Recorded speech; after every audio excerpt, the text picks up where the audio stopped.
We're live. Are we? We're rolling. Oh, boy. Guys on YouTube, I never put my podcast on YouTube because nobody watches it. I bet. I learned that after like 3 or 4. I was like, I'm not doing YouTube. Plus, it's a pain in the rear to edit. For sure. But we're going to do this one. This is episode number 200 and something. I don't know what on the ELKSHAPE podcast. If you've never listened to my podcast, it's a good place for to consume long form media. We talk a lot about archery, elk hunting, fitness, and there's nothing else really to talk about.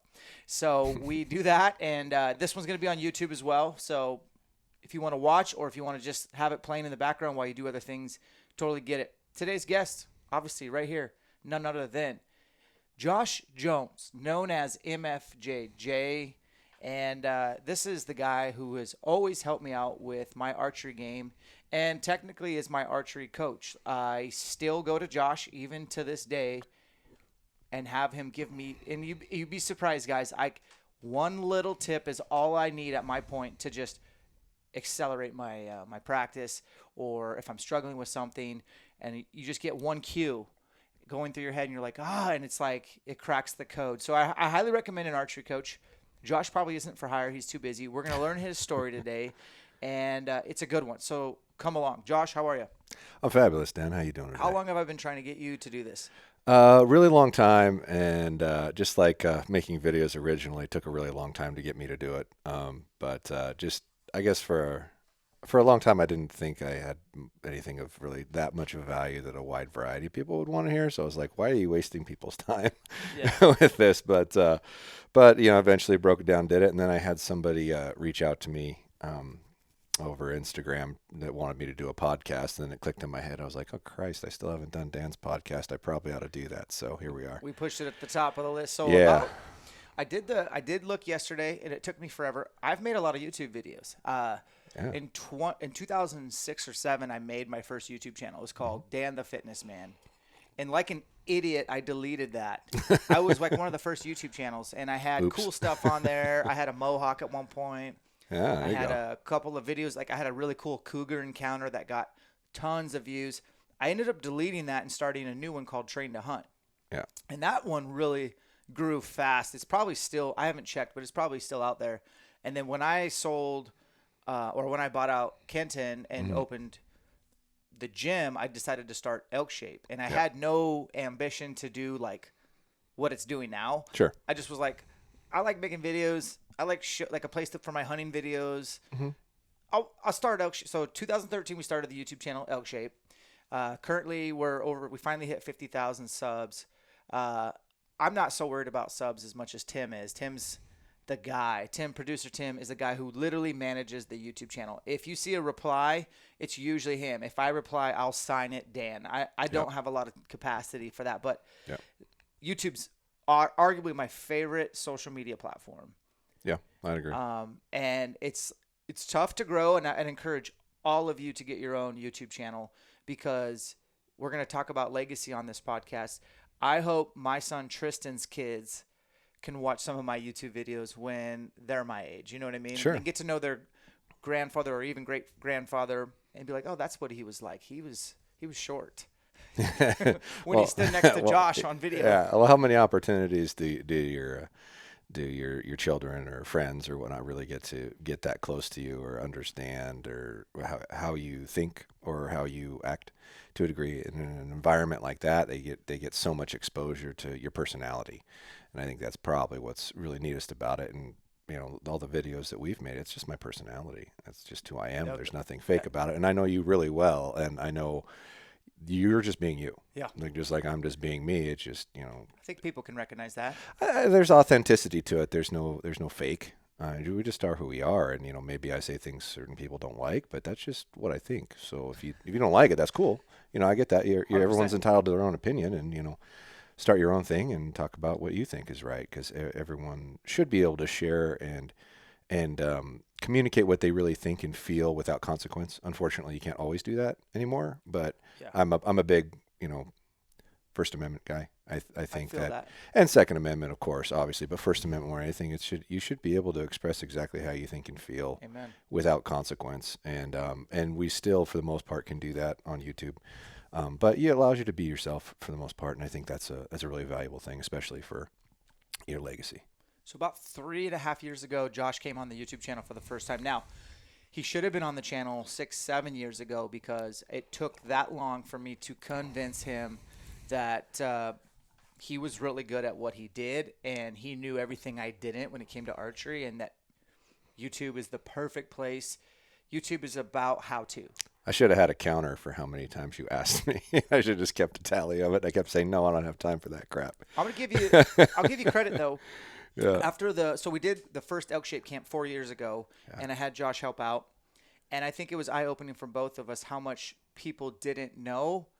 And sorry, there's really good shop owners. I'm not clowning on shop owners. Shop owners are life when it comes to archery, but there was a lot of bad apples out there, and these guys were like, is this what an archery shop owner should know? And I was like, not always. Josh is a rare duck, but we learned that, man, you had some stuff to say, and people were really intrigued, and they learned. You did a great job at ELKSHAPE camp, and then shortly thereafter, you finally agreed to actually give me consistency on. You gave me every Monday. Every Monday after 1:00 or something like that. I started at noon, and then the amount of stuff we were trying to fill got too hard to get done by noon, so we pushed it back to 1. Now it's like 1:30 most days, and I'm there by 7. And my buddy Dougie, who gave me my name, by the way, he's there at like 5:36, and then we just try to get all that stuff done, and then make fun stuff after that.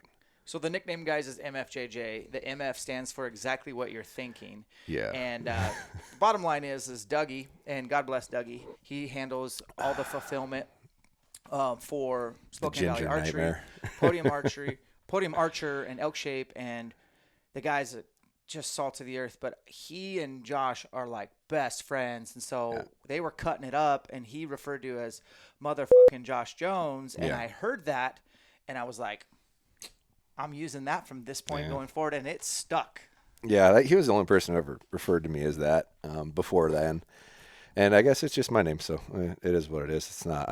It doesn't bother me anymore. And my kids just chuckle, so I guess I'm not too worried about it anymore. I was more concerned if my kids were gonna be like, "What do you mean?" Like, no, it's all fun. It's all fun and games, man. But yeah, that's my best buddy Dougie, who's we actually he used to work at a car stereo place way back when I was a teenager, and that's how I met him, through another friend of mine, because I was really into car stereos, as if you were came out of the 90s as a teenager.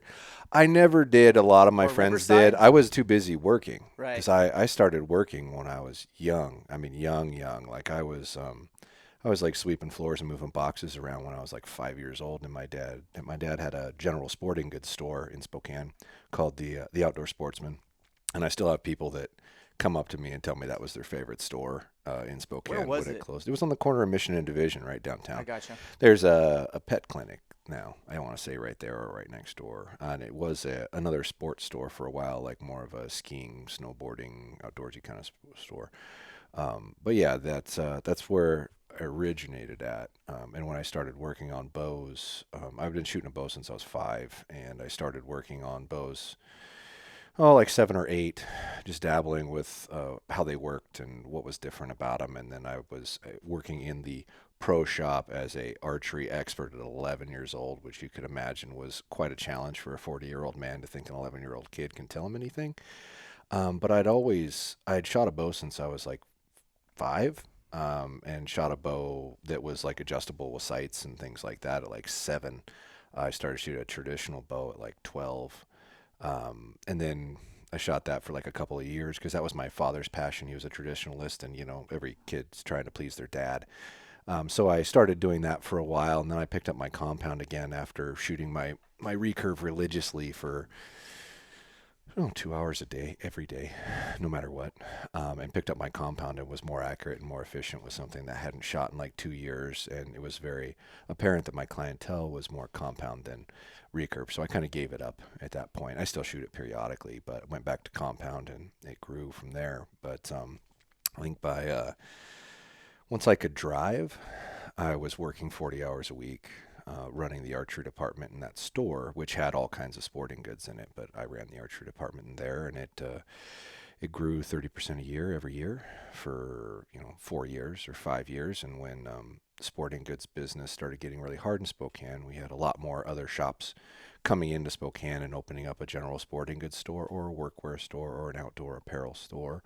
And each one of them by themselves don't take a lot. They'll take like 2% or 3%, but you get 7 of them, and then 20% of your profit went away. And now you go from making a decent amount of money to losing a little bit of money every year. So my dad made the hard decision right about when I graduated high school that we were going to just go all archery and move out into the country so we could get away from the major overhead of being in town. And that seemed to work out pretty good. So. And that's where the shop is today. Yeah, and I want to say we actually moved out there when I was 21, and from 18 years old. I mean, I was always pretty good with bows and working on bows and understanding them, and I'm a mechanical human being, so my brain isn't just satisfied with that's how it works. I want to understand. I don't just want to say, oh, turn it this way for that. I want to, well, why? Why do I need to turn it that direction for that to occur? And that's just how I see things, which is why I can do what I do and why I'm relatively good with every piece of equipment, is because I have a greater understanding for it, because I refuse to accept that this is just what you do. Like, no, I want to understand why. And fortunately, as difficult as it was for me when I graduated high school, almost every friend I had moved away. They all went to college. They all went to college, and I didn't. You didn't go to college? No, I didn't go to college. I almost went into the Marine Corps, actually. Really? Yeah. A good friend of mine was going to the Marine Corps, and I always had this back of my head passion of flying. I don't know if it was Top Gun or whatnot when I was like 7, which I was allowed to watch when I was 7 years old when it came out, which probably not the best decision on my parents' part, but I loved that movie, and I was fascinated with jets, and I used to draw jets and things like that when I was young. And a buddy of mine was going to the Marine Corps, and I was like, well, I'll just go down with him. And then they talked me into to taking an ASVAB. And I got done with it, and they called me back and said, hey, you got the highest score we've seen in 3 years. What do you want to do? You can do whatever you want. And then I was like, okay, cool. Well, I want to be a Harrier pilot, and I want to do the navigation program for 4 years. Well, I get a degree, because you have to have a degree to be a pilot. And I was all signed up for it, passed, and ready to go. And my dad came over to my apartment one evening, crying his eyes out, begging me not to do it. And so I didn't, and I don't know if he was crying my eyes out because he was afraid I was going to die, or crying his eyes out because he was just losing his last kid, because I was the baby of the family, and the other 2 kids didn't have any interest in the business. And I still did, and was making a different decision. So I never got to ask him that. I guess I never did ask him that. I wish I did, but right. Of why, was it you were afraid I was going to die, or was it you were just afraid to lose me in the business? But that made me change my path. And then shortly thereafter, the last couple of friends that I really had locally were gone. And, you're always going to make more friends, but I had an immense amount of free time on my hands. So I worked in the shop.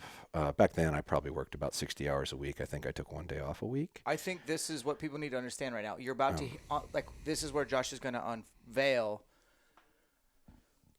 This is why he's MFJJ. So because he took an unusual path of, I'm going to just say it, kind of rescuing mom and dad's business. This will be the first of, we'll talk about the other time or more that I don't know of, but this is where Josh starts to create a laboratory where he's going to do his own MFJJ R&D. And quite honestly, without these next few years that you're about to talk about, I know you wouldn't be who you are based on, and this is where you become the Yoda, the wizard. Yeah. You're a young Jedi. At age 18, 19, you turn that opportunity down. Let's get into what, like, the behind the scenes of, like, okay, yeah, you're graduated, but dude, you're at the shop, and that's all you do. Yeah, I had an apartment. Well, let me back up just a little bit. My the day after I graduated high school, I was getting a little I don't know if it's defiant, or me and my dad had a blowout like my junior year to senior year, so I don't remember the exact dates. We actually got in our first physical fight, only one we ever had. Did you lose? Yeah. Yep. Yeah, I was winning, and then he headlocked me and bounced my head off the kitchen counter, and I saw stars, and then I just blew out of the house. Oh, God. And it was in the middle of winter, and I walked like God, it was like 5 miles to my girlfriend's house, just fuming mad. And eventually she brought me back home, and You cooled down. he was the alpha, and that was just how it was going to be, and I just had to accept that. And I still don't think he ever apologized to me for He bouncing my shouldn't. head off a counter, which, I get that, but but I did apologize to him. I do remember that. I What think is that the was deal with us men? Like when I was 16, ego. have you ever met my dad? Nicest guy in the world. Literally, most people don't even like. Once they get to know my dad, they're like, "Are you sure you're related?" Dan's so rigid You have very and different driven, personalities. and you're so cool and laid back. Very But different. Yeah. when I was 16, I remember getting in my dad's face, defiant, Yeah. and we didn't get in an altercation. Yeah. Looking back, I'm glad because he would have whooped my ass. I thought I was so tough, but yeah, I just distinctly remember in the living room. I think I might even pushed him or got right into his face, and my dad's again the nicest guy ever, but he would have whooped my ass. Yeah. And I don't know. Looking back, there's a weird transition It's dad from strength, man. 16, 17, 18, 19, where whatever my dad would tell me to do, I would do the opposite, Sure. even in life advice. Sure. And by the time I was 19, and guys, this has not changed, I don't make a decision without running it by my dad. Yeah. Isn't that funny? It is funny. It is funny.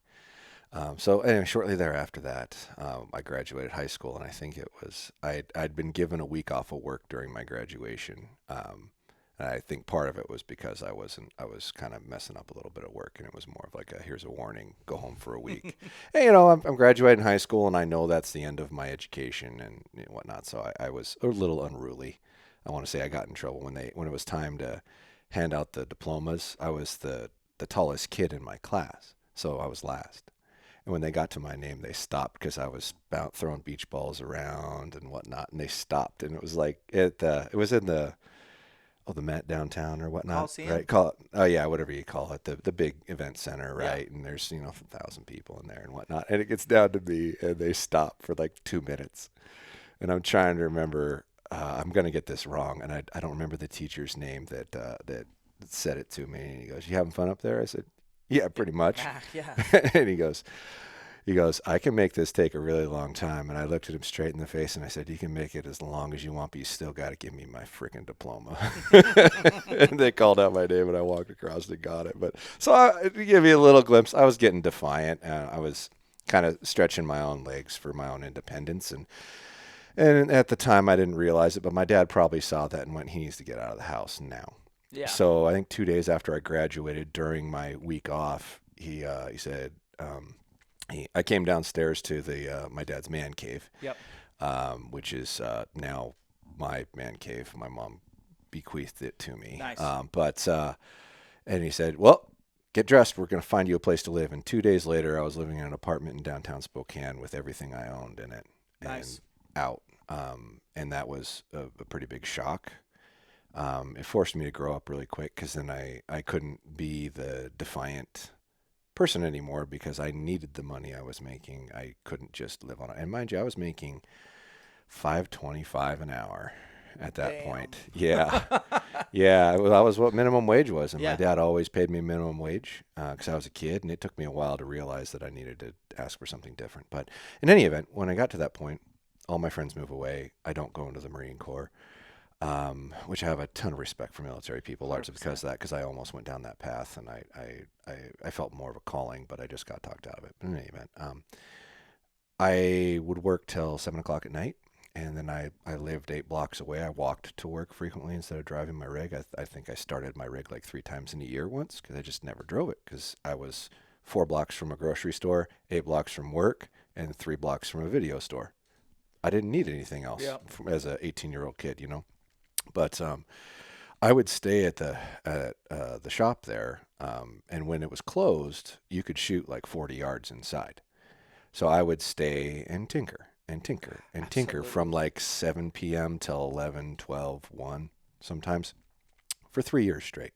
Like, I'd go home sometimes if I had a party or friends came over, that sort of thing. And there was a period of time where my brother and I had like a show we liked to watch. So we met up once a week and watched the show and hung out for an evening or that sort of thing. And, had pizza and watched a TV show or that sort of thing. But outside of that, I mean, that's what I did. And I did that for like 3 years until I felt like I really understood all the different systems of a bow. So basically, so I could do a better job. I didn't like getting stumped. And at that point, at like 18, I would get stumped with something and I would call the manufacturer and they couldn't answer it for me. So I knew there were things that were going on that they weren't even aware of at the time. I think they're a lot better about that now, but you'd get a tech person on the phone and they couldn't do anything more than you already did. So I learned at that point if I really wanted to do better, I was going to have to dabble and figure it out. And I spent 3 years of my 18 to 21 ish. 18 to 20, 18 to 21, just basically screwing off in a What in a years shop. were those? That was 98, 99, 2000.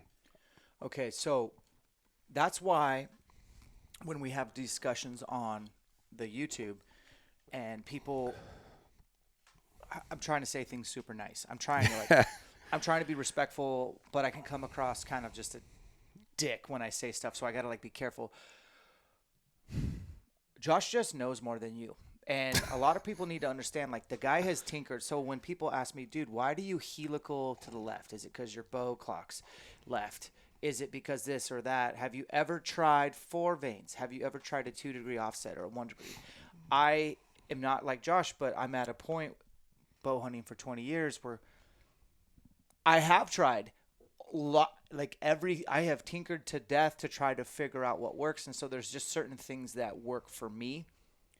And I'm way behind Josh on this continuum, this educational, experimental continuum. Mm-hmm.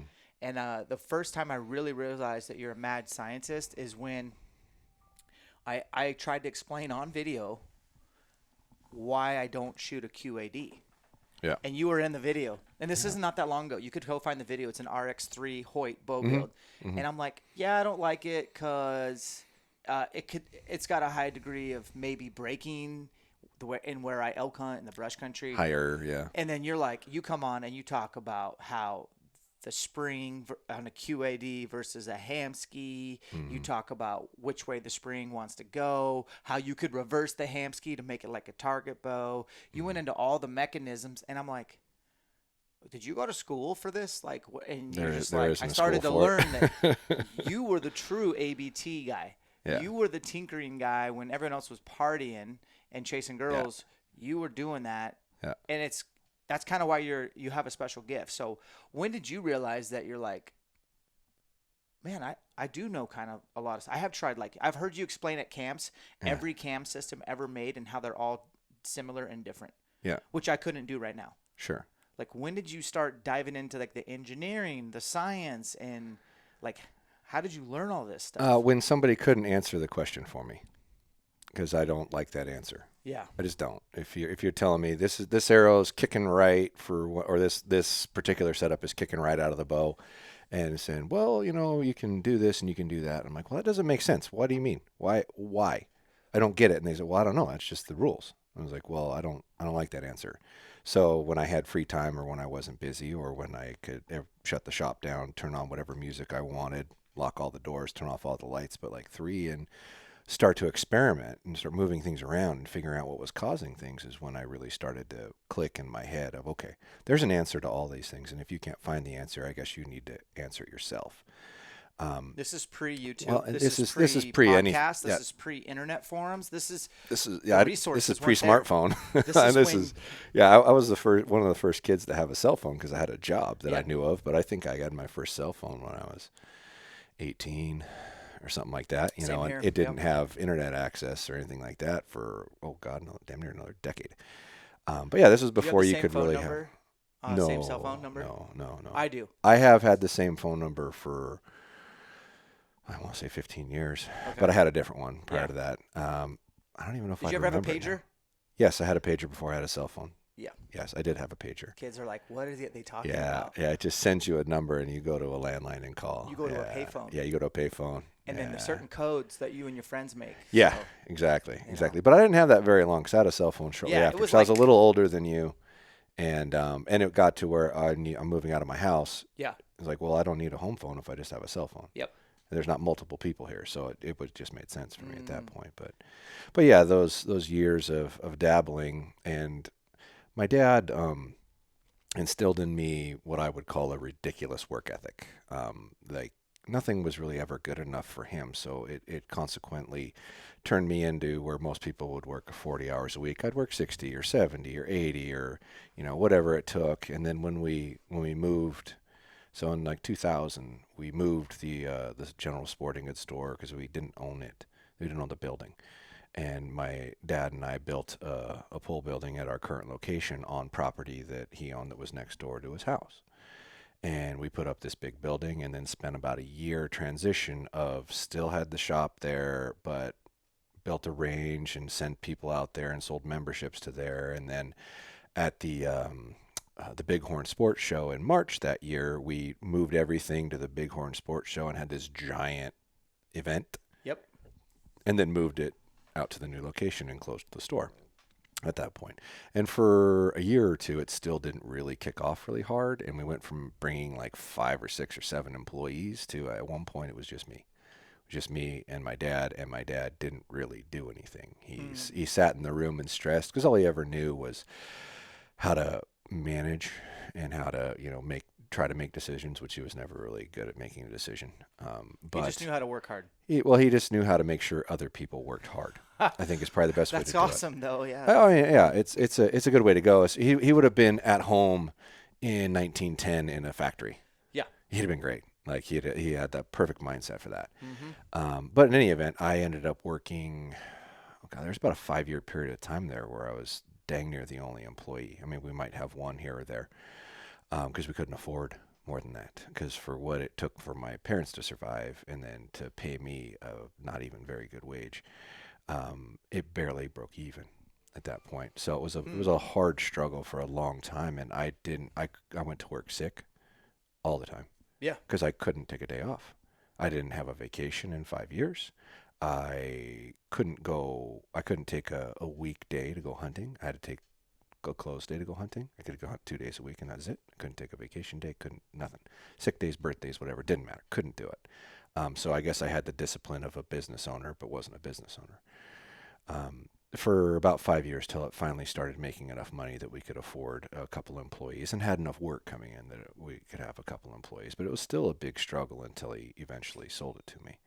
When did you start making some of the business decisions as far as, so when you run an archery shop, you have to figure out, well, what are they coming in here for? What's the product latest picking? and greatest? What product to order? That kind of stuff. Like, I was doing that.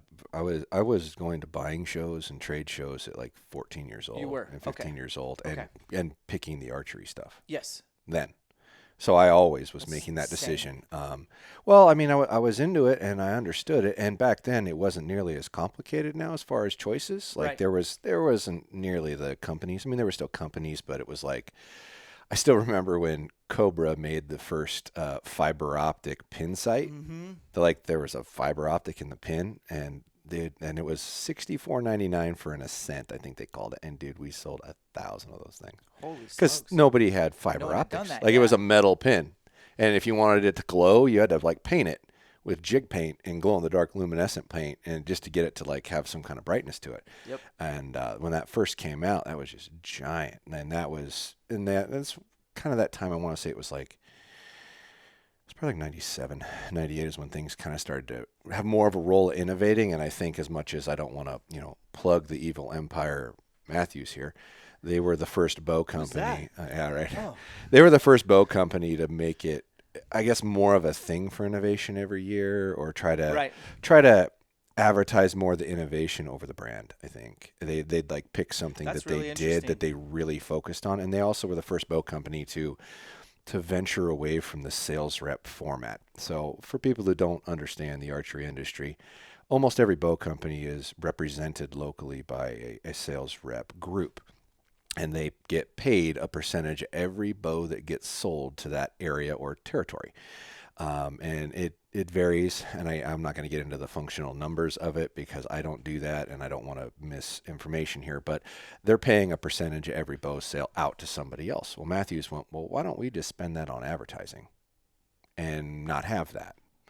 And they're the first company that did that, and it has served them well. And they still, to this day, they have in-house sales reps, people that work at the factory. They're that W-2 answer, employees.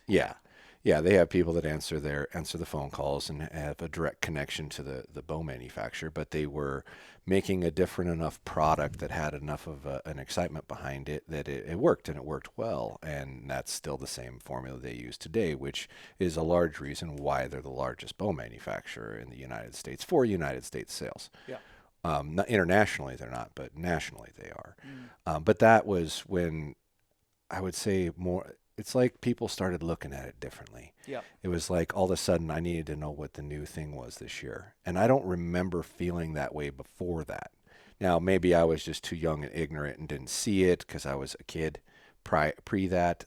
But I really felt like there were actually strides being made by bow companies and then arrow rest companies and then sight companies. And they started really trying to innovate more, like making bigger steps, in my opinion. And that's when it really started to steamroll into this knowledge bus of product. And fortunately, it's funny, most of the bows that we work on today, the rules that I learned on how to make them work right are from 1990. That's awesome. Because it's a similar system.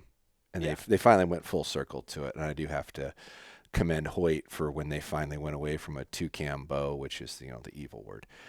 They wrote a 3-paragraph lecture on the first page of their catalog that year that said, "This is the most accurate thing," and Is this we when they fully went to cam believe. and a half? Yes. Okay. Or it's when they first released single cam bows. Oh, okay. Or no, that was the cam and a half year. Yeah, they started making single cams, but they still made dual cams. And when they switched to no more dual cams being made, that year, the catalog, I wish I could find one, but it was like this 3-paragraph lecture of how this is truly the best system, and we fully believe we'll be back here someday, but you guys don't want it, so we're making something else, which Hoyt's done that over the years. Like when Matthews actually did that too at one point. They were like bashing the cam and a half system, and they spent all their advertising dollars on bagging on the system, and it brought so much attention to it that it sparked their sales. And I'd have my sales rep saying, "We could never spend that kind of money on advertising dollars. So kudos, thanks for doing it," because it made them look at it out of pride. And I think every manufacturer's made a mistake or two out of pride and ego instead of we all do. We all do it. We all do it, and everyone's fallen victim to it over the years. Well, you talked about Hoyt. That is what I was wanting to buy. In 2001, I got back into hunting. Mm-hmm. My dad took me out. We went deer hunting, found elk in this state, Washington, on public land. A unicorn back then. And went to the general store and bought an elk tag. The following weekend, opening rifle. Went back to where we found those elk. My dad called one in. Within 5 minutes, I shot it with a rifle, and I don't think I looked through the scope. It was like a 20-yard outside 5x5. And we listened to the cassette tape on how to make calls on the way in the morning, in the dark. Yeah. So this was a long time ago. But the audio cassette was nothing but bow hunting. Like, all I could hear was elk screaming. It was Primo's tape audio, and they coming in through the brush, and then you hear the dump of the string and the thwack. Mm-hmm. And I'm like, I just remember that.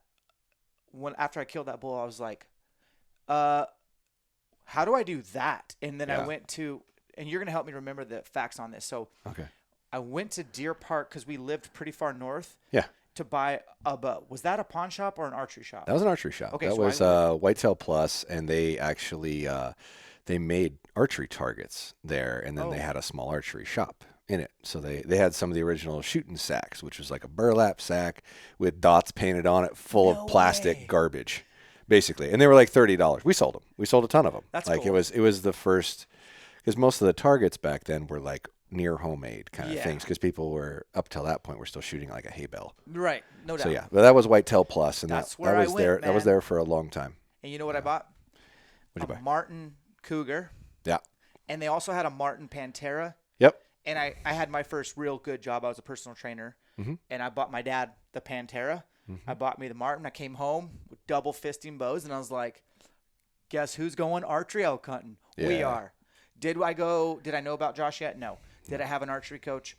No. Did I teach myself how to do everything wrong? Abso-freaking-lutely. And so the very next year, I was archery elk hunting in Idaho with my uncle, and I literally told all my personal training clients, I'm not available. I'm going elk hunting the entire month. that's my personality. And That's jealous. I don't think I've missed an entire elk season since. So I do have a lot of experience in there, but I mean, this is not the point of the podcast, but I only hunted with that bow for a couple of years. And did I ever kill anything with it? Yes, I killed my first whitetail buck. And it wasn't until 2005 I had decided I was going to go to Alaska for my 21st birthday. And I was going to sponsor the trip myself. I was going to go solo. I was going to get dropped off. I was just going to go hunt the tundra solo.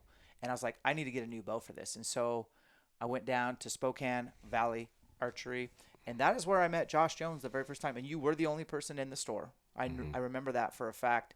And you sold me my first bow. And I think it was a VTech or an X-Tech. I can't remember what it was. We've looked it up before. I think you had a Pro Razor Tech. Tech. Was it a Razor Tech? Man, I don't know. But that's the first bow What I year? bought. What year was it for sure? Probably 2003 or 4. So if it was 3, it would have been a Razor Tech. If it was 4, it probably would have been a Viper Tech. Viper Tech. Yeah. I don't know how you know that. There's a lot of worthless crap rolling around that skull, man. And you set it up top to bottom. Yeah. Top to bottom. Yep. And I killed my first animal a couple weeks later in Alaska. I shot my first caribou. And, man, ever since then, I've been coming to your store. And I was kind of in the hunting industry a little bit, but never really big time.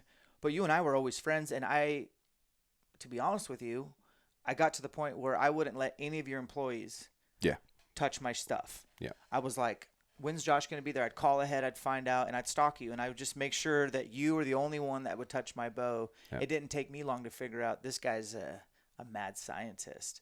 And that's kind of where we started our relationship. We didn't know, fast forward a decade plus later, that we'd be making awesome content together and stuff. Sure. But that's kind of where we got the connection. And then I will say Josh is the main reason that I shoot for Matthews. And the brief story of that is like we had started YouTubing together. Like I mentioned 4 years ago, I finally convinced him to come on the channel. And this is pre-Tim Connor, pre-producer Tim. So my videos were pretty raw. Now, I had an editing background, by the way. Yeah. Like I knew how to edit videos, but not like Tim. Yeah, Tim's a special. unicorn. Tim's very special. And we did. And I mean that in a very positive way. I don't mean that in a negative way. He's got an eye and a knack for that very few people would have. He really is.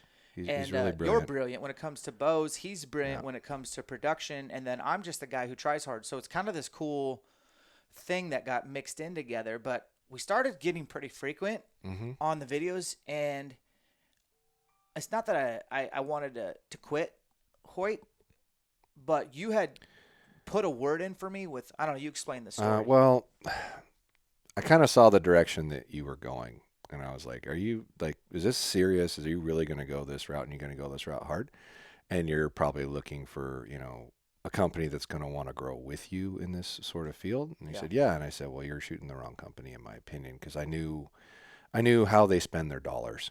Yeah. That's what it really boils down to. And I went, if you really want to have a long-term future with this, I think you need to switch brands, to be honest. And, people can hate me for that decision, but at the end of the day, that company has a bigger budget than anybody for support. That doesn't take away from whether or not they make a great product. They do make a great product. They just have a different business model than everybody else does. So there's more money for that than anybody else. So if you want to grow, that's the company to grow with, in my opinion. And you said, well, I really think I want to do that. And I said, well, I'll make a phone call. Made a phone call. They called you. You worked it out, and it's been a pretty prosperous relationship with you, for you. I would assume at this point. It was. I think I showed you that I was serious before you made that phone call, because I had become a firefighter. I was still running a gym, and I remember I sold the gym. And I quit firefighting, and I was going all in on ELKSHAPE. And you're like, yeah, I think that's about when we had the conversation. You're serious. And I was like, yeah, man, I love this. I want to do this. But so we started making the YouTube videos, and it really picked up. And that I didn't know at the time that it was going to blossom into what it is today. But I will give Tim Connor all the credit for convincing Josh to do his own YouTube channel. And Tim is 100%. I will give Tim credit in that he's always on video telling you guys, to do it. Start your own channel. It's free. Instead of getting on there and typing out nasty comments, take that energy and go make a video on what you think. Exactly. And I still believe that. And he really got you to go all in. And then, fortunately, credit to you, Josh. You're a lot like me, maybe even more so. When you decide to do something, dude, you go for it. Well, let's just say if I can see that something has value or fruit to it per se, and I see a reaction from it, I will commit to something. And if I do something, I get a little obsessive, I guess. I don't, like I said, I don't like to not understand why or anything like that. So I have more of a tendency to understand all of it and make sure it's as good as it can possibly be.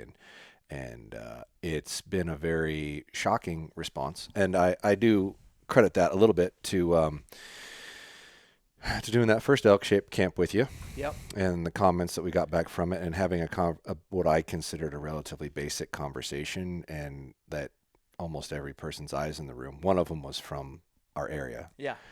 So I wasn't really paying much attention to that person because I'd already talked to them a lot, and I knew they knew a decent amount. But some of the more basic conversations I had, eyeballs were like giant, and like, I've never heard anything like this before. And I'm like, you're kidding me? Like, so that's not to say that that there's not really good archery shops out there. There are. There's a bunch, but there's a bunch that aren't very good. So, and it enlightened me to even more of how little bit of information there is available to those people. And I had always told myself, whether you believe me or not, it's kind of your own decision, but I knew I wasn't going to be rich with what I was choosing to do with my life. So what am I really doing here? I said, I am trying to make this sport better for the people in it, no matter what. Because if I make better archers, there's more archers. That's more people trying to continue bow hunting and trying to stimulate bow hunting and trying to give back to bow hunting. So there's bow hunting for my kids and their kids and the kids after that.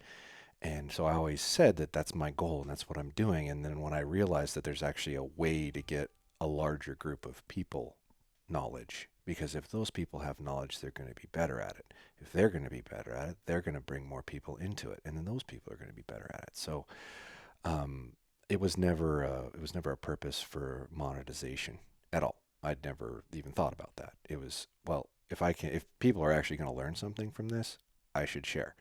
And at first I was a little scared because I didn't want to be useless at a certain point to the public. I wanted to still be useful and versatile. And I quickly learned over the years of somebody buying my old bow press or something like that when I bought a new one in the shop to use, and they'd dick up their bow 20 times and I'd still have to fix it. Familiar. And I went, well, okay, so if they got their own press and they're still going to screw it up, they're still going to need me. So I became very quickly not afraid of that. There was never an intention to sell direct to the consumer or to have an online store. It was, they're always going to need me. So, and then once I started being like, okay, you guys need to work on your own stuff, and here's some information of how to do it, and I'll start making videos related to that. I went, well, how are they getting the equipment?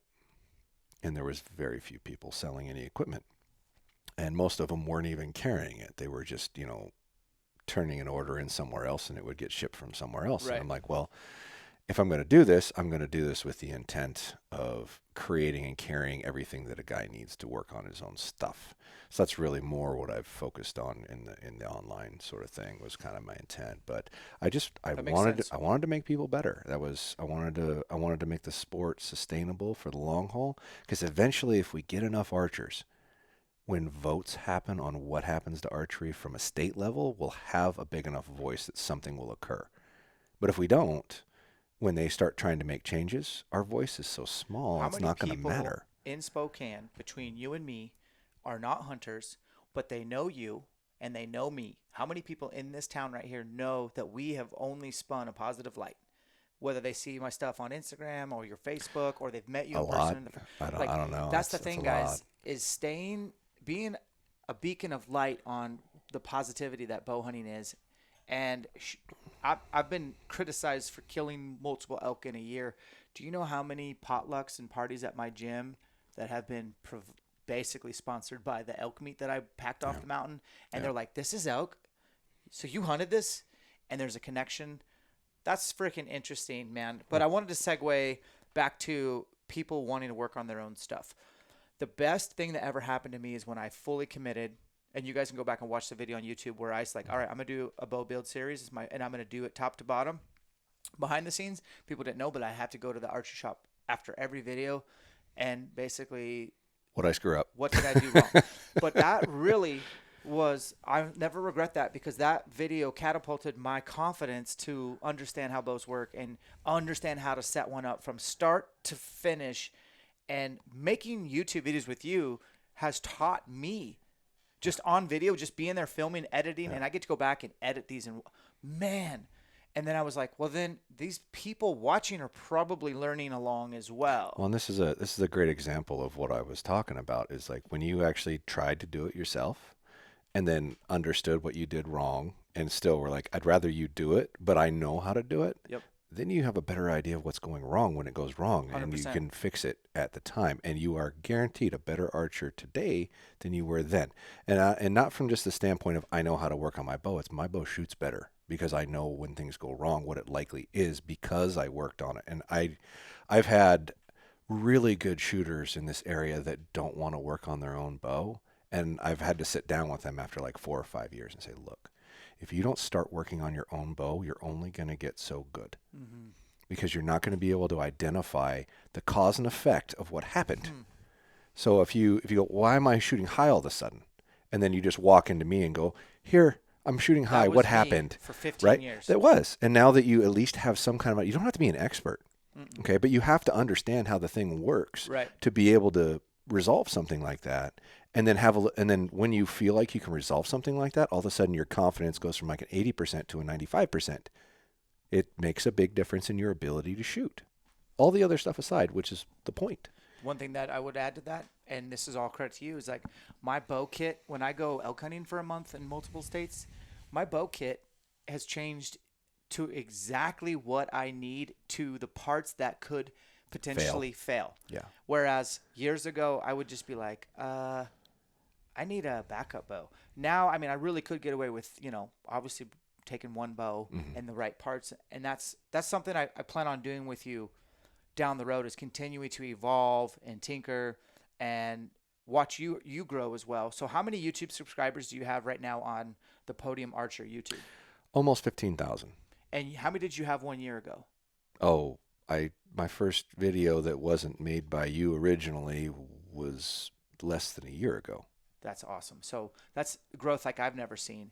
And I imagine you'll catch up to us, because I don't know, man. I'm watching the pace, and yours is growing faster than mine. Tim says that's because you have more followers, so it helps steamroll it a little bit. But I don't know if I'll catch you. I'm going to try, though. Here's what I think about that. Because I am competitive. People want to learn like how to grow their following stuff. Here's what I've learned about YouTube and Instagram. I'll just start with Instagram, which I had less than 10,000 followers forever. And I remember being like, yay, I hit 10,000 one time, and now I can do a swipe up link. Now you can add a link. But before that, you couldn't add links in stories unless you had 10,000 followers. And then it was a struggle to get to probably another 5,000 or whatever. But once I hit 25,000, and right now I don't know where I'm at, but I'm not quite to 40K. And that's not that big of a following compared to others. But again, comparison is the thief of all joy. Yeah. But I will say it has snowballed to where I'm getting followers probably right now during this podcast, several.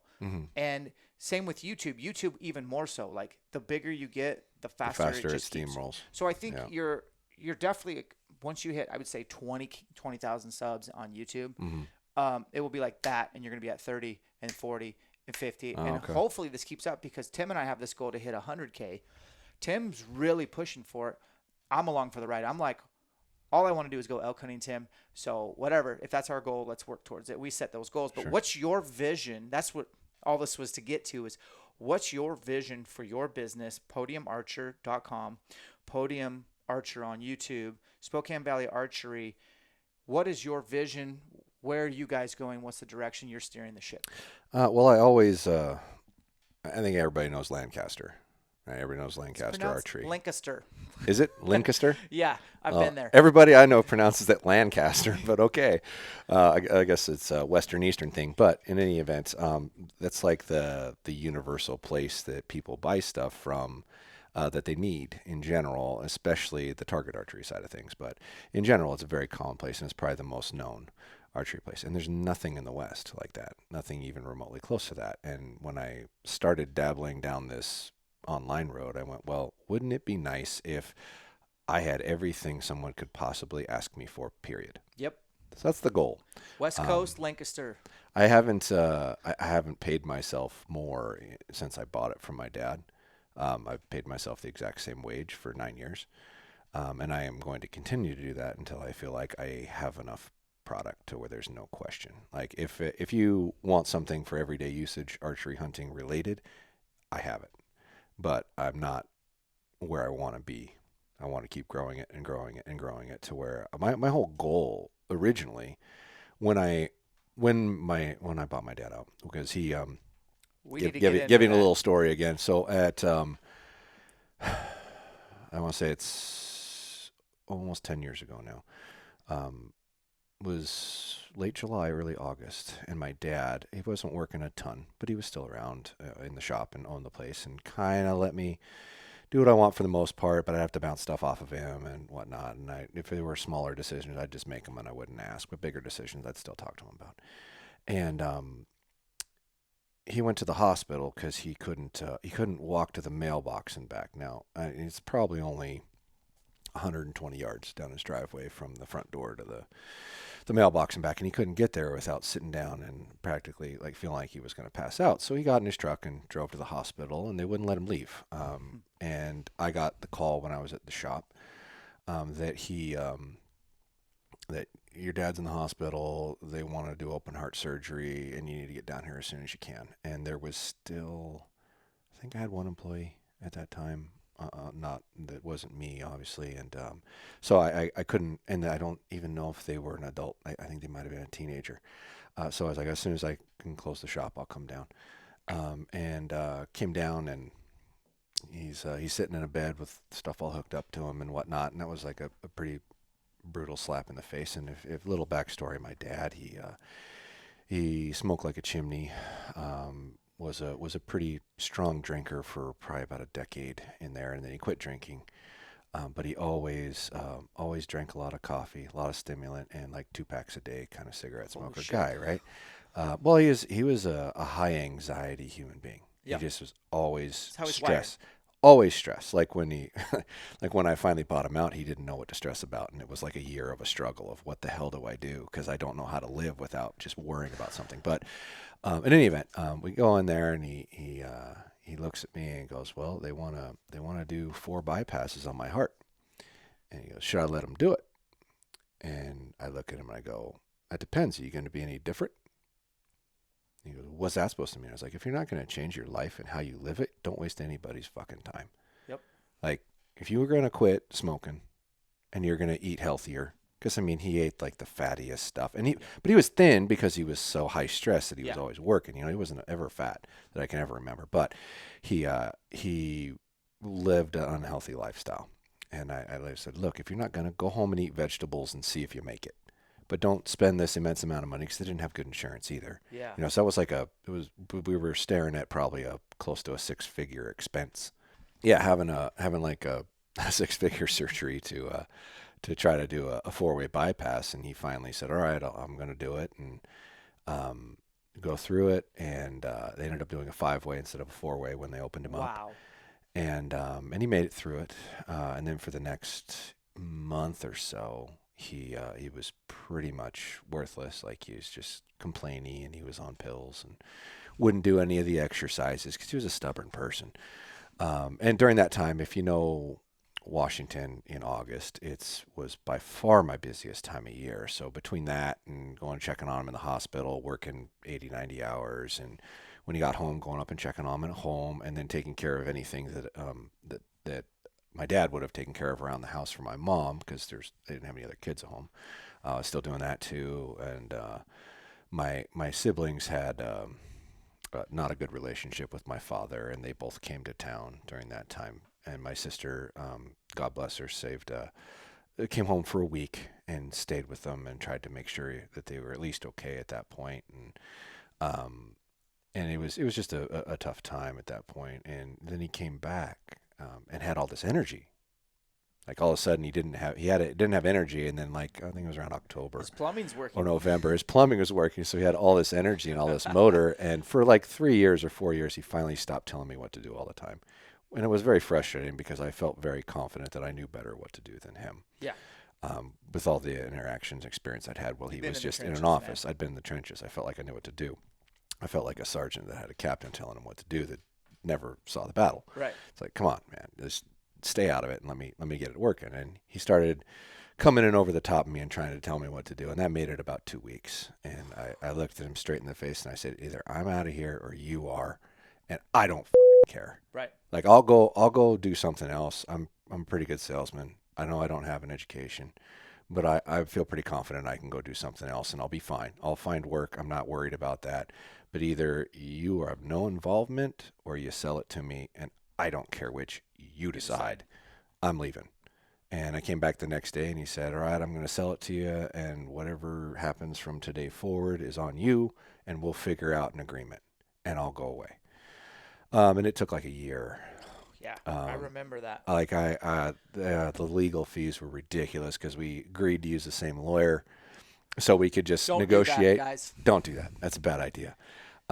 Dude, I remember it was bad. 31, and I had been doing Dave Ramsey with Alicia. So how old are you right now? I'm 42. I'll be 43 in May. Okay, so that was 12 years I think. ago. So when I was 28, I had opened the gym for a couple of years. I didn't take a salary the first year. Yeah. And we were living in a very small 900 square foot house that I bought when I was 21. Mm-hmm. We didn't have any babies. And Alicia was still in like nursing school. She already had a degree, but bottom line is we were dirt freaking poor. And we had separate checking accounts. Mm-hmm.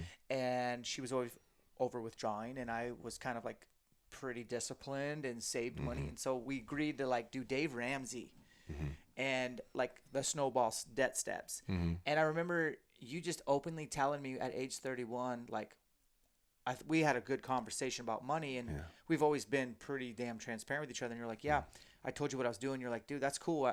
I just paid my house off, or my house has been paid off for I don't know how long. And I remember looking at you going, like, that inspired me. I was like, this MFJJ guy is 31. He works at a archery shop, and he's got his house paid off. And it just like, that was fuel for my fire. Yeah, but that wasn't because I made a lot of money. That was just because, so I have to give credit where credit's due on that. I remember you had said, oh, so you do Dave Ramsey. And I said, who's Dave Ramsey? Oh my gosh. Yeah, but you were just a I was unicorn. like, what? What are you talking about? I don't know. But my cousin, Justice Snyder, we started bow hunting together because he was a rifle hunter for a long time. He's like, I want to get into bow hunting. It's like, well, tell you what, let's go hunting together. You know, I always loved my cousin, enjoyed him a lot, and was like, hey, you know, I know you've never done this. You hunt with? Yeah. Okay. Gotcha. I was like, I know you, you know, you've never done this and whatnot, so maybe I can help you out a little bit, but I know you know how to hunt, so and you work your ass off every time I've seen you, so it's not going to be an issue. We should be fine.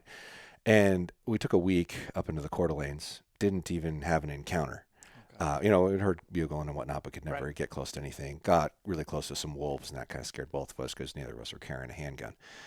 But throughout that talking, I learned that he didn't owe any money, and he was younger than I was. Like, he's older than me, but at that time, like I was like, you don't have a mortgage? He's like, no. You don't have a car payment? No. Like, you don't owe anybody anything? It's like, no.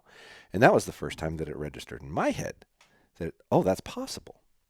Because I had credit cards and I had car payments and I had a mortgage and all that. And I'm like, oh my goodness. Wow. So I started what I didn't realize was Dave Ramsey's thing and just said, okay, well, I just looked at it logically like I do most things. And I went, okay, what's the smallest one? And get that paid off, and then roll that into the next one, and then roll that into the next one, and roll that in the next one. It wasn't a system that I was aware of existed, but that's what I did. And I think it was a period of 6 years. Here's from where start this to comes finish. into the other story is like, so here's Josh, 31, gives his dad an ultimatum. And honestly, I'm glad you did, right? It was necessary. But as hard as it was necessary. You were able to leverage this paid off asset to acquire a new asset. Yeah. Even though I don't know if the business was quite an asset yet, but I mean, no, it is a tax shelter. Yeah. And it is going to be in your control. So if it is going to be profitable, it's up to you. 100%. Yeah. What it panned out to on paper was as long as it made the exact same amount of money as it did, I wouldn't go backwards. It would be even. And I had to mortgage my house to be able to give them enough upfront money so they could then remove all their debts, and they didn't have any expenses, and then they just got a monthly payment for 20 years on the building and the property that they owned. So I walked into that buying all the inventory and all the contents for more than I should have. And the building and the property for close to fair. In his interpretation, it was worth more because of, well, this is an event center, blah, blah. No. This is 13 acres with a pole building on it with that's heated, insulated, and 2 bathrooms and a plumbing system that works. That's it. That's what it is. It's not more than that. I'm not going to give you more money than that. And so I went up a little bit from what he wanted, but the biggest thing was I had to come up with $220,000 cash. Yeah. So you At were the able time to of leverage your payoff. house Well, I leveraged my house, and then I had saved at that point I want to say like $60,000, and so I went down to $10,000 in my checking account. But the way it was set up is that as the mortgage had to get paid, the business was paying a loan back to me for it. So I didn't have to pay the mortgage. So I still was making, my same wage as I made, a decade ago, that I didn't really have an outgoing expense for. So I knew I'd recover. Yeah. Unless the business took a shit, which I didn't expect to happen. But the next 6 years were very stressful. I want to pause right there for a second. I want to give some takeaways. This stuff fires me up.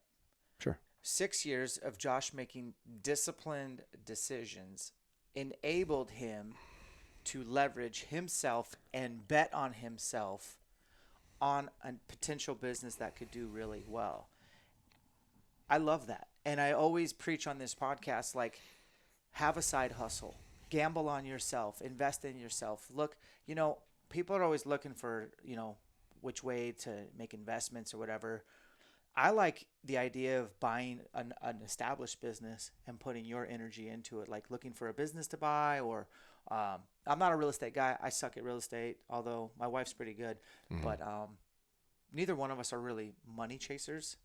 No. We're more like passion chasers. Yeah, lifestyle chase. But I just want to applaud you for being such a young guy. You probably got hosed a little bit on the deal, but you really, at the end of the day, saved your parents.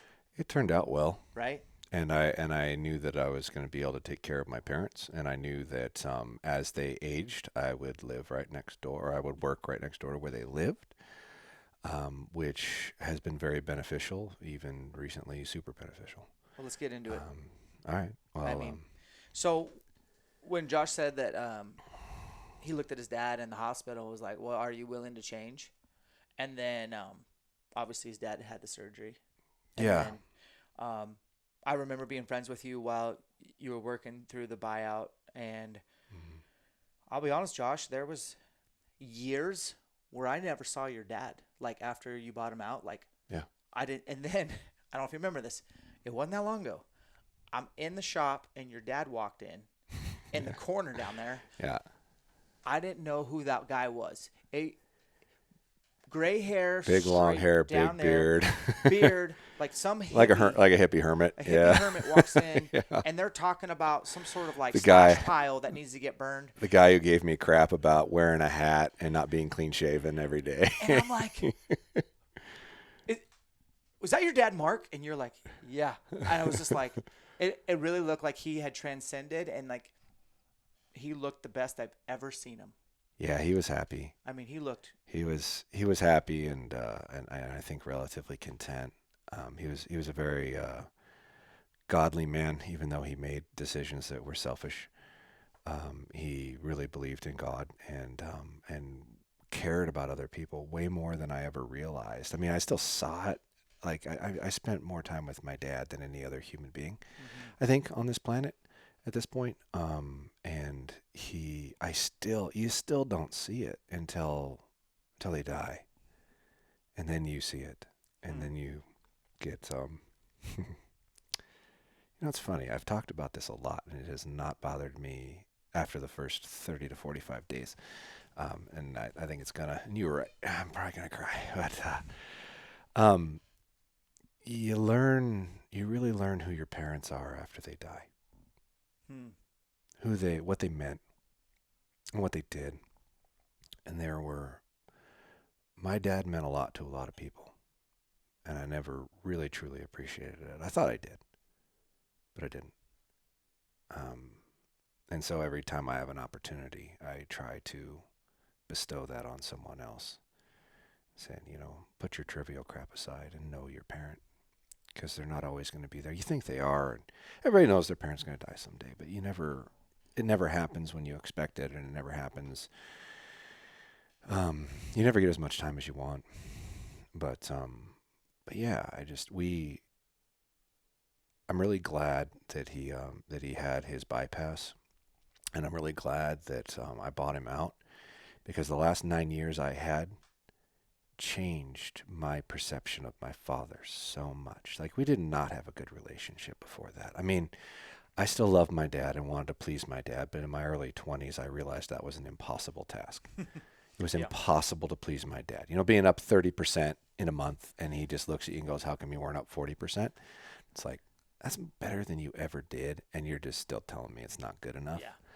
Because that's what a kid's going to hear, or even an adult from their parent. That's what they're going to hear, and that's what they're going to see, and that's why I am who I am. There's no question in my mind that why I work as hard as I do, why I do as much as I do, why I push as hard as I do, why I stay late, why I go in early, why I didn't take a vacation for like 13 years. This Ever. is the first 2021 was the first season I've actually ever seen you bow hunt very much. I give you a lot of crap on the channel about you know a lot about archery, but I have hunted more than you. This was the first year I've seen you actually like go hunt, and it was so cool to be like, so how was your hunt, great. Josh? And hear like I what actually you had did. something to say. Yeah, It was really cool. It was great, and I'm fortunate that I started to do that before he died, because then he got a little excited about what I was doing, and we hadn't hunted together for like 14 years or 15 years, and he asked me every year, and I told him I was too busy.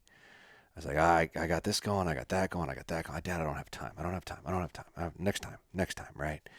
And for one reason or another, a week before he died, I asked him to go hunting with me. You asked him. I asked him, and I still don't know why I did. Like, I wasn't quite there yet, but it was getting to a point that I felt like because I mean, when you grow up hunting with your parent, and they kind of lay out everything for you, and you're trying to learn, you're still working, you're still doing a lot of stuff, and you're still helping contribute to the task. But the reality of being able to give it back at some point was really cool. And I was actually somewhat excited. It's like, I'm not going to hunt with my dad again until I can take him hunting to something I've done. Yep. That was what I wanted. And I finally got to a point that I had bought property and was starting to set up a place that I would go hunting every year that I owned. And I had invited him a week before he died, and he said he'd think about it. And then my mom told me how excited he was that I did that. And a week later he died. So at least he died thinking I wanted to hunt with him again. Because I wouldn't have. I don't know if I'd ever been able to forgive myself if he died thinking I didn't ever want to do that with him again. That'd have been really hard to have to live with. So I'm very, very grateful and very thankful that that came out of my mouth for some reason. It's weird, Thank God. when somebody dies, the things that happened around that situation before they died that didn't really make a whole lot of sense at the time. Mm-hmm. Like, my dad, the last 3 months he was alive, he did more work on that house and that area than I'd ever seen him do. And he was almost done. Like, he was like a week from being done with all the work when he had a heart attack and died. And he died on a Tuesday, sometime between 9 a.m. and noon, or 12:15. My wife thinks it's like 12:04 because a clock in our house stopped at 12:04. Like the battery died Holy at shit. 12:04 and just stopped. And consequently, we don't use that clock anymore, but we keep it. Absolutely. We just bought another clock and just kept that. So I guess a small part of me thinks maybe it was 12:04. But my mom works with me and has worked with me through the whole buyout and everything. She does the books, she handles the money, and she is the saving grace for me mentally, why I don't have to stress about money or what's going on over there. I can kind of ignore it because I know my mom handles it. And I don't have to think twice about, is that person stealing from me? Are they doing it correctly, etc. I just get to go, hey, it's Mom, I'm cool. Yep. So thank you so much. She's always been the rock of our family, hands down. But in any event, we were BSing a little bit because she usually only works about 3-4 hours a day, when she comes in. And some days she doesn't work, and then other days she'll work a little longer, just however much it takes to get the bookkeeping done. And we BS'd a little bit, and the archery shop front door is 150 yards from my parents' house. And so she left and started walking up to the house, and I jumped in the old 92 Toyota to go get lunch, which I never do because I almost always bring lunch with me. It's very rare. But it was a week before I was going to go hunting, and I was really mentally preoccupied with other stuff and getting things together and getting things ready. Always eat the first at the shop. Yeah, it was the first week, like the first time I was going to go hunting on my property where it was set up for a week. Like I was so excited. It's like I'm going to be gone for 9 days on a piece of property that I own with all the work I've done. And I got a really good chance of killing an elk, like 95% chance. And to be able to do that in Washington is very difficult to be able to buy an over-the-counter tag and just harvest any elk. It's not easy in this state. So I was pretty jacked and pretty excited. And so I didn't prep lunch, and I like the whole week. I'm like, I'm just not even going to make lunch so I can spend the time getting all my gear together. So I'm just ready to go when it's time. And I probably would have ended up ducking out early on Friday that week and gone up and been 100%. Gone for maybe an extra half a day. And I jump in the truck and I drive about a mile away, and my phone rings, and it's my mom, and I've got hands free in the truck, so I answer it, and she goes, "Your dad's down. Get down here now." And I flipped a bitch in the middle of the road, drove through some poor guy's field. I still need to go apologize to that guy, to turn around. And I think I got up to like 85, 90, just trying to get back and pull into the front, and their driveway goes around to the back of their house. And I pulled into the front, literally jumped out of my truck. I think it was still running. And I was running all over yelling, "Mom, Mom, Mom." And she wasn't yelling. And I went inside, I ran upstairs, nothing. And then I went, "Oh, he's in the back." And I ran to the back. And she's in there doing chest compressions on him. She's got 911 on speaker, and she's just sobbing. I've never seen my mom cry like that in anything. And she's had to put down horses, and she's lost grandparents, parents. I've never seen her cry like that, and I could just hear her sobbing and doing 1, 2, 3, 4 while they're talking to her on the phone, and seeing my dad. I've seen a lot of dead things in my life, and he was gone. Like the eyes were glossed over, and it's like, yeah, but you don't not try, right? Yep. And I was there for maybe like a minute. I don't think I've ever felt so helpless in my life. And then I hear the fire engine coming, because where the archery shop is, like an eighth of a mile down the road, is the firehouse, which Station is where 5. which is where you were for a bit. Yeah. When you were thinking about being a firefighter. And so I ran back out in the front and got the guys and showed them where he was. And I want to say, oh God, at least 20 people showed up. Yep. Between all the different emergency crews that showed up, the different fire departments that got called, the police, the chaplain. Had a medic. And when I worked at that station, we always had a medic at every shift. So you're going to get the best chance. Yeah. And literally you can almost throw a rock at this fire station. Yeah, I could hit it with an arrow. It's that close. I can shoot an arrow that far. Not necessarily accurately, but you can chuck an arrow that far. I'd be stuck working a 24-hour shift there, and I could see your shop, and I'd be like, it'd be slow, and I'd be like, God, can I just walk over here with the radio and shoot, and then call me if something, But anyway, so they show up. They show up, and they have this device that does the chest compressions mechanically. Yep. And you can hear it, like they get it on him. My mom's been doing chest compressions for probably 6 minutes now, 7 minutes. She's exhausted and she's just bawling. And they put that thing on him, and you can like hear his ribs popping, like, and it's like legit. Like Yep. if that doesn't bring you back, nothing's bringing you back, and you can see his like stomach pushing out. Like it's a hard thing to watch, but and I grab my mom and I hold my mom, and she's just gone, mentally, emotionally weak. Um, sorry, give me a minute.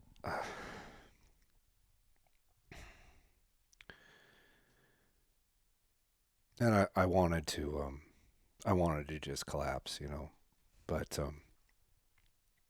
somebody's got to be there to hold her up. 100%. So, and I think it was probably about 15 to 20 minutes before they finally called it. And if that had happened a week later, she'd have been there by herself. If that had happened 2 weeks prior, when I was antelope hunting, 8 hours away, she'd have been there by herself. So if it had happened on a Monday or a Sunday, like a Monday, I'd have still been there because I'd have been at the shop, doing fulfillment and whatnot. And if it was like on a Sunday, I would have been 10 minutes away. It would take me longer to get there. If it had happened a different day, it wouldn't have been a lot worse. And I'm really thankful and grateful that, as hard as it was to see that and be a part of that, it would have been 100 times harder for my mom if I hadn't have been. Mm-hmm. And then, you go inside and you start calling all the family members and telling them that he died. You're 67, so it was a really big shock to everybody.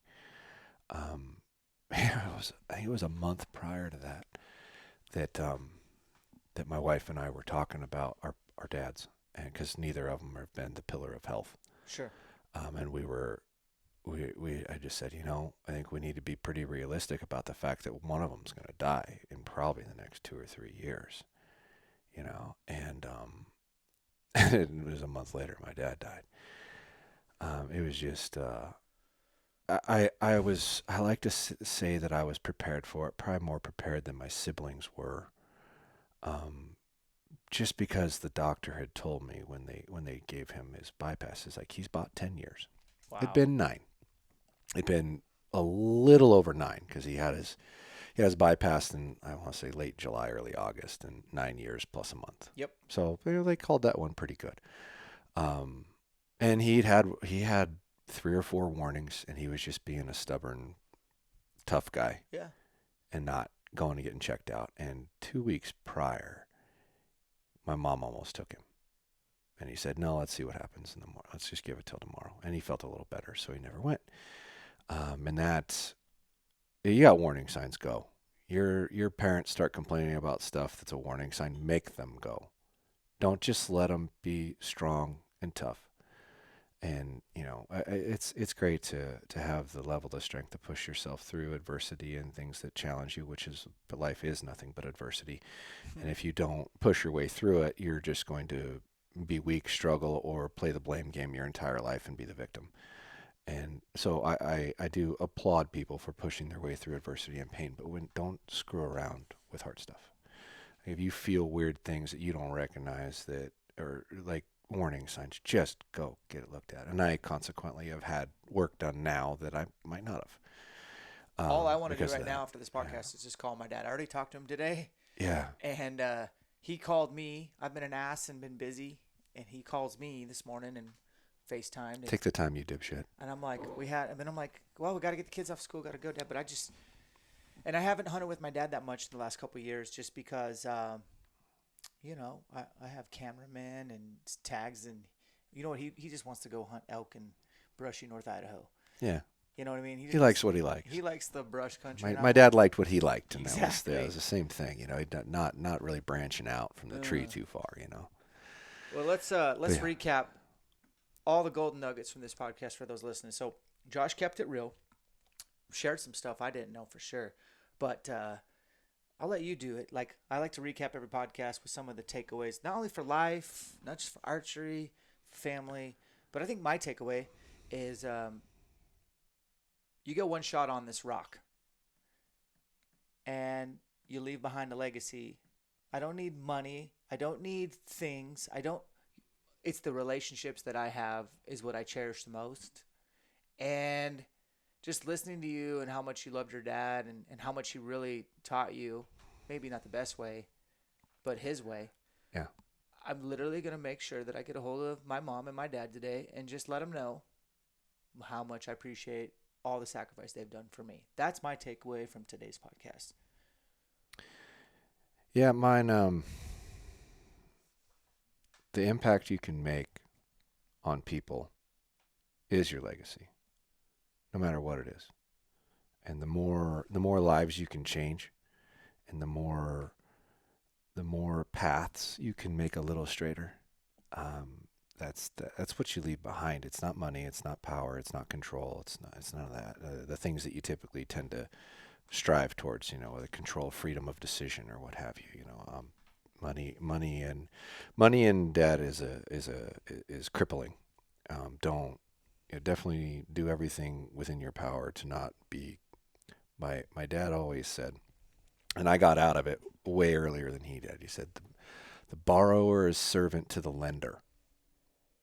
So whoever you owe money to owns you, whether you like it or not. Don't be in that position. Find your way out of that position.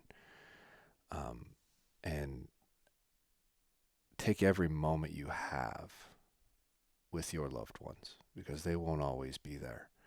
As much as it's hard to accept that reality, the times where you go, I don't have time, make time. Do it for me, because I don't have time anymore, because he's gone. That's it. Separation is in the preparation. We appreciate you guys' support for this channel. Please consider subscribing to Podium Archer. I'll leave a link in the show notes for his YouTube channel. Josh is also on Instagram, and I'm trying to help him get that thing up to snuff. It's at Podium Archer. He also owns Spokane Valley Archery. Shout out to Nolan and Forrest. They help run the place. And best archery shop in the Pacific Northwest. I'm probably biased. Thanks for your time, Josh. Thanks for being real. We'll catch you on the next one.